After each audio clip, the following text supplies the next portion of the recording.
안녕하세요. 전별 변호사입니다. 여러분, 즐거운 4월 보내고 계신가요? 어제만 해도 날씨가 굉장히 따뜻해가지고, 좋다, 이렇게 생각하고 있었는데, 오늘 아침 출근하는데 약간 쌀쌀한 거예요. 그래서 아직도 환절기가 안 끝났구나, 이제 그런 생각을 저는 많이 했거든요. 조금 아직도 감기 걸리신 분들이 많으시니까 건강 조심하시고요. 좋은 한 주 보내시기를 제가 바라고 있겠습니다. 네, 오늘은 전직 관련된 이야기를 좀 해보려고 해요. 사실은 이제 사용자가 근로자하고 근로계약을 체결을 하잖아요. 그럴 때 특별한 사정이 없다면 사용자가 근로자에게 어떤 업무의 내용을 맡길 때 약간 내용을 변경할 수도 있고요. 혹은 뭐 여러 지사라든지 아니면은 뭐 여러 가지 근무 장소가 좀 다를 수 있잖아요. 그럴 때 근무 장소를 약간 변경할 수도 있어요. 근데 그거는 원칙적으로는 사용자가 인사권의 이제 범위 내에 있기 때문에 괜찮거든요. 근데 문제는 근로계약에 아주 분명하게 뭐 근로의 장소라든지 근로의 내용을 명시한 경우들이 있어요. 그럴 때 이제 변경할 때 문제가 되는데요. 사실은 근로자가 동의하게 된다면 크게 문제가 안 되잖아요. 근데 근로자가 원하지 않는 경우들이 꽤나 있을 수가 있거든요. 그러니까 나는 여기가 너무 좋고 이 업무가 너무 익숙한데 갑자기 나한테 다른 걸 하라고 한다든지 다른 곳에 가라고 한다든지 그러면 낯설잖아요. 그래서 그리고 또 생활상 힘든 부분들도 있고 근로자가 거부하는 경우들이 있어요. 그럴 때 과연 이게 정당하냐, 부당하냐 라는 것들을 판단하는 기준이 이제 뭘까 이런 것들에 대해서 분쟁이 조금씩 있거든요.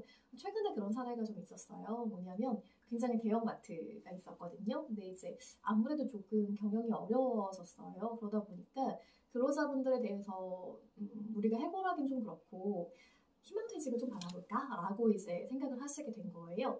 그래서 희망퇴직 대상자를 막 선정을 했는데 그 중에 이제 여러 지점의 점장님들이 계셨던 거예요. 근데 사실 우리가 희망퇴직하면서 이제 급여를 좀 이렇게 많이 금액을 받고 나올 수도 있겠지만 조금 불안정할 수 있잖아요. 그래서 나는 일을 더 하고 싶은데 희망퇴직 하고 싶지 않아라고 생각하시는 분들도 굉장히 많이 있거든요. 그러다 보니까 이제 희망퇴직 대상자로 선정이 됐지만 거부를 하시게 된 거예요.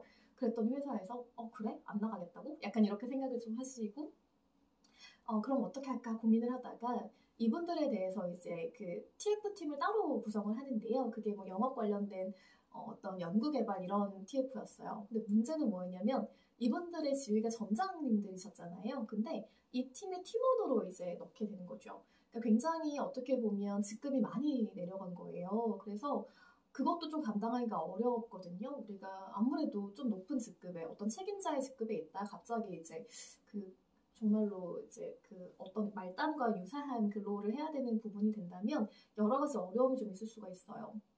그리고 또 인사팀에서 불러가지고 막 얘기를 하는데 그때에도 어떤 이 업무에 대해서 말을 한다기보다는 이거 사실은 왜 만들어졌는지 알잖아. 뭐 이렇게 얘기하시면서 희망퇴직의 일환이니까 그냥 서로 힘 빼지 말고 회사가 좀 좋은 조건을 줄 때 이제 하면 어떨까? 약간 이런 식으로 조금 말씀을 좀 하셨다고 해요. 그래서 그러다 보니까 근로자 입장에서는 좀 견디기 어려운 부분들도 있고 해서 실제로 희망퇴직 신청을 하신 분들도 꽤 있으셨대요. 그리고 인사팀에서는 이제 이렇게 얘기를 하면서 마지막에 결제를 받잖아요. 이제 그 상급자한테 그때 보고서를 올릴 때 이분들을 어떤 팀원이나 뭐 어떤 그런 근로에 이런 것들로 지칭한 게 아니고요. 희망퇴직 거부자 이렇게 한 거예요. 그러니까 회사의 입장이 너무 분명하잖아요. 이분들을 희망퇴직 시키고 싶은데 즉 사직을 하게 하고 싶은데 사직을 하지 않으니까 약간 어떻게 보면 이런 방식을 사용을 하게 된 거죠. 그러니까 어떻게 보면 좀 정당하다라고 보기 어려운 거예요. 이런 경우 법원은 부당한 정보라고 해서 굉장히 잘못된 거니까 다시 이제 원래 하던 업무로 복귀를 시킨다든지 여러 가지 부당한 것들을 시정을 하라는 취지의 판단을 하게 되잖아요. 근데 이게 이제 그러면 이렇게 정당성, 부당성을 판단하는 기준이 뭐냐? 왜냐하면 실제로 이런 경우들이 꽤 많이 있거든요. 그러니까 단순하게 이렇게 뭔가 업무의 내용이나 근로 장소를 바꾸는 것뿐만 아니라 이렇게 심지어 해고나 사직을 이제 권장하기 위한 요건으로도 사용되는 경우들이 많으니까요. 그러니까 정말 정당성을 좀 예민하게 판단해야 되잖아요. 근데 그때 세 가지 요건을 살펴보면 돼요. 첫 번째는 뭐냐면 근로자의 동의가 있으면 되거든요. 뭐든지 우리가 근로자가 동의한다면 가능한 부분이 있어요. 예를 들어서 뭐 회사가 굉장히 커가지고 뭐 지사가 이제 여러 가지 지방에 있는 경우들이 있잖아요. 그럴 때 나는 지방에도 좀 괜찮을 것 같아. 이제 오히려 승진해서 가는 경우들이 좀 많이 있기 때문에 비록 뭐 집은 좀 멀어지고 아마 지방에 이사를 해야 될 것 같기도 하지만 그래도 한번 가볼래 라고 하시는 경우들이 있을 수 있어요. 아니면 업무 내용이 변경되더라도 나 그거 해보고 싶었는데 새로운 일 괜찮을 것 같아 라고 생각하실 수 있잖아요. 그러면은 당연히 그거는 가능한 부분이죠. 근데 문제는 항상 동의가 없을 때 발생을 하잖아요. 그럴 때 어떻게 할 것인가? 그러면 가장 먼저 봐야 될 것은 업무상의 필요성이에요. 그러니까 회사가 정말로 이 근로자를 뭐 업무를 변경을 한다든지 아니면은 저렇게 지사로 내려보내야 되는 이유가 있느냐.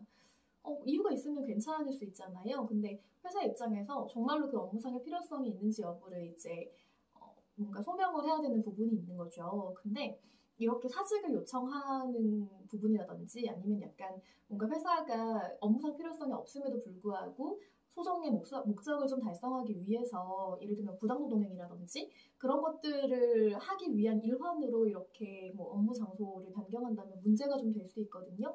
그럴 때 판례가 좀 부당하다라고 보고 있고요. 네, 근데 회사가 업무상 필요성이 있어요. 그럼 그 다음에 봐야 될 게 뭘까요?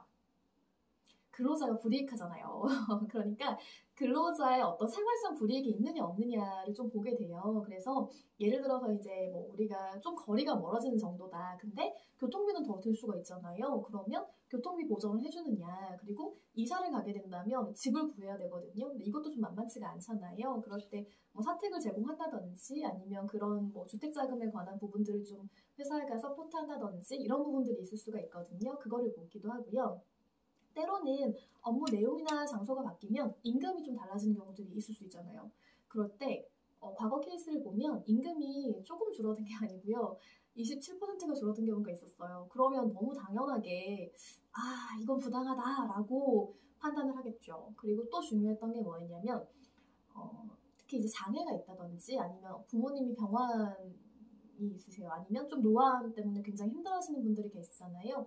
그런 경우에 꼭 이분을 내려보내야 되냐라는 문제가 있어요. 그러니까 많은 분들이 있고 이제 내려가시긴 해야 되는데 대상자를 선정을 할 때 꼭 이분이 가셔야 되냐, 대상자가 이분이 아니라 다른 사람을 보낼 수도 있지 않느냐, 뭐 이런 것까지 다 해가지고 그런 생활상에 어떤 불이익이 있는지를 한번 같이 보는 거죠. 그래서 이런 것에도 불구하고 업무상 필요성이 있고 회사가 이런 것들을 배려해줬다라고 한다면 가능한 부분들이 있어요. 또 한 가지 마지막 요건인데요. 중요한 요건이 하나 있거든요. 근로자의 동의도 없고 생활상 불이익도 있잖아요. 그럴 때는 뭘 해야 되냐면 우리가 성실하게 협의를 해야 되거든요. 이제 노조랑 협의를 하는 경우도 있을 수가 있고 근로자 대표랑 협의하는 경우도 있을 수가 있는데요. 이렇게 협의 절차를 거치지 않을 때 무조건 부당하냐는 좀 다른 얘기예요. 왜냐하면 반드시 협의 절차를 꼭 거쳐야 되는 건 아니지만 이게 판단 요소 중에 하나가 될 수 있거든요. 그래서 굉장히 심각한 불이익이 있음에도 불구하고 협의 절차를 거치지 않았을 때에는 신의성실의 원칙이라든지 권리남용에 해당하기 때문에 굉장히 부당하다라고 판례가 보고 있는 경우들이 좀 있어요. 그래서 이런 사례들에서는 판단 기준이 이제 이렇게 뭐 예를 들면 근로자의 동의가 있었느냐 없었다면 업무상 불이익과 업무상 필요성과 생활상 불이익을 비교 형량했을 때 업무상 필요성이 더 크다라든지 그리고 혹은 뭐 근로자와 성실하게 협의를 했다든지 이런 부분이 있으면 이런 전직이나 정보, 즉 인사명령의 정당성을 인정할 수 있다. 그렇지만 그런 부분들이 조금 인정되지 않는다라고 하면 사용자의 인사명령은 좀 어려울 수 있다. 그러니까 부당하게 판단이 돼가지고 여러 가지 문제가 생길 수 있다는 것들을 좀 알아두시면 좋을 것 같아요. 아무래도 이제 인사 시즌이 조금 되는 경우들도 좀 있고요. 그리고 여러 가지 이제 사업을 확장하다 보면 지사라든지 뭐 다른 부분들을 많이 생각하다 보니까 근로자의 업무라든지 근로 장소를 변경하는 경우들이 있잖아요.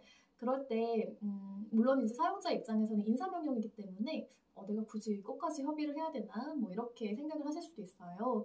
그렇지만 방금 말씀드린 것처럼 여러 가지 요건 하에서는 조금 부당하게 판단되는 경우들이 있거든요. 그러니까 어떤 인사명령을 하실 때 가급적이면 조금 더 협의해가지고 근로자의 동의를 거쳐서 잘 하시는 부분들이 가장 좋고요. 그게 아니라고 한다면 아까 말씀드린 여러 요건들을 살펴보셔가지고 잘 진행하실 수 있었으면 좋겠습니다.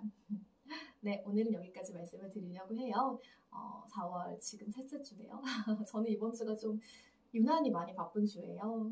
여러분은 어떠신지 모르겠어요. 건강 조심하시고요. 즐거운 한 주 보내시기를 바라고 있겠습니다. 오늘도 반가웠습니다. 감사합니다.